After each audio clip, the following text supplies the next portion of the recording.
சென்னை காளிகாம்பாள் கோயில் அர்ச்சகர் கார்த்திக் முனுசாமியால் தனது உயிருக்கு ஆபத்து என்று அவருக்கு எதிராக பாலியல் புகார் கொடுத்த தனியார் தொலைக்காட்சி பெண் தொகுப்பாளர் கூறியிருக்கிறார்.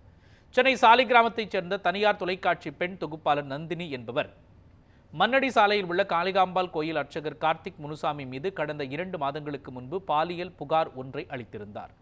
அதில் கார்த்திக் முனுசாமி மயக்க மருந்து கொடுத்து தன்னை பாலியல் வன்கொடுமை செய்துவிட்டதாகவும் தெரிவித்திருந்தார். பெரும் அதிர்வலைகளை ஏற்படுத்திய இந்த புகார் தொடர்பாக அர்ச்சகர் கார்த்திக் முனுசாமி கைது செய்யப்பட்டு சிறையில் அடைக்கப்பட்டார். இந்நிலையில் சமீபத்தில் நிபந்தனை ஜாமீனில் வெளியே வந்த கார்த்திக் முனுசாமி நீதிமன்ற உத்தரவுகளை மீறி தலைமறைவாகிவிட்டதாக பாதிக்கப்பட்ட நந்தினி புகார் தெரிவித்துள்ளார். சென்னை விருகம்பாக்கம் அனைத்து மகளிர் காவல் நிலையத்தில் செய்தியாளர்களை சந்தித்த நந்தினி கார்த்திக் முனுசாமி தரப்பிலிருந்து தனக்கு கொலை மிரட்டல் வருவதாக கூறினார்.